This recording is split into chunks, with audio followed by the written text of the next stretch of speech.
ஒரு மலை மீது 500 ஆண்டுகளுக்கு முன்னால் முஸ்லிம்களால் இடித்து சர்வநாசம் செய்யப்பட்டு இருந்த ஒரு சிவன் கோயிலை 1994 தொடங்கி 1999க்குள் காஞ்சி காமகோடி பெரியவரை அழைத்து சென்று கும்பாபிஷேகம். இதுல சாதாரண விஷயம். இந்த இந்தியாவிலேயே சுதந்திர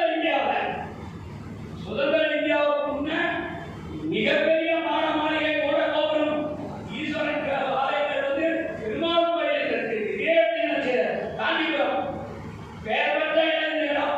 இந்த அப்படி இருக்க இந்த கோயில்கள் போல அரசர்கள் கட்டி எல்லா ஏற்பாடும் செய்திருந்தான். அந்த அரசர்கள் யாருடைய பணத்தை கட்டாங்க? ராஜேந்திர சோழன், ராஜராஜ சோழன், தஞ்சை பிரகதீஸ்வரர் எல்லாம் பேசல. அவர் எங்க வந்து போனான்? வரி பணம். அந்த வரி பணத்தை வாங்கினா ஒரு கட்டி பேர் வாங்கிட்ட. அதெல்லாம் பெரிய கதைகளா இருக்கு. நான் உள்ள போக மாட்டேன்.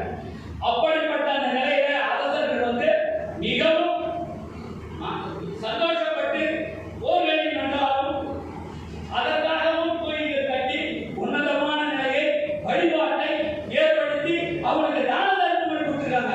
இந்த இவ்வளவு பசுமாடு கொடுக்குறேன், நீ வந்து கோயிலுக்கு மானியமா கொடு அப்படின்னு சொல்லி தான் பண்ணிக்கிறாங்க. வழிபாடு நடத்த சொல்லிக்கிறாங்க. அப்படிப்பட்டது எப்போ சுதந்திர இந்தியாவுக்கு முன்ன மன்னர்கள் ஆண்ட பிறகு 200 ஆண்டுகள் பிரிட்டிஷார் வந்தாங்க. அவனை இந்து மதத்தை காப்பாற்றுவானா? சொல்லுங்க. என்ன கேட்கறது ஒரு பாயிண்ட் இல்ல. என்னவா இது பாட்டு அடிக்கடி போறோம்னு நினைக்கிறேன்.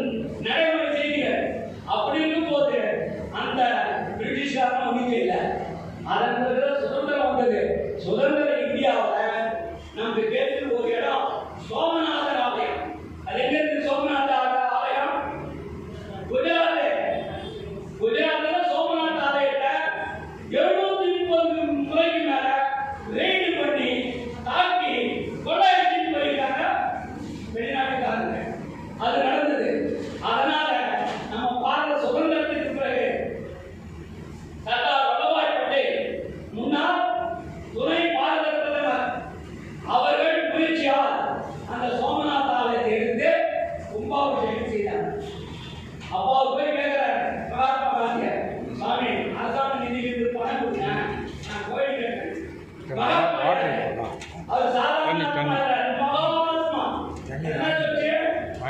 செக்குலர் கண்டிப்பா இதுல எல்லா மதத்தையும் ஒரே கண்ணால பார்க்கணும். அதனால வந்து பணம் கொடுத்துருக்காரு.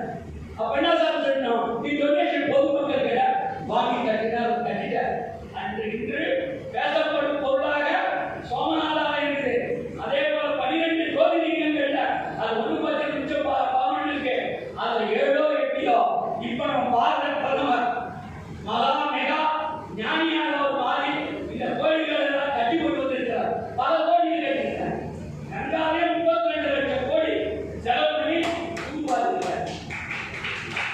நான் வந்து ஒரு கட்சிக்காக பேசல, எனக்கு அது இல்லை, உடன்பாடு இல்லை.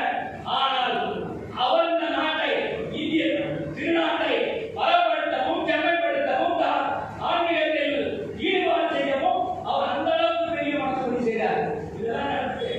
ஆனா எங்க ஊர்ல இருக்கிற எக்ஸ்ட்ரீமேட் மேல இருந்த மலையை பற்றி யாருக்கு தெரியும்? நான் ஏதோ ஐஏஎஸ் ஆகிட்டேன். அதனால நான் வந்து சின்ன வயசுல இருந்தேன். எங்க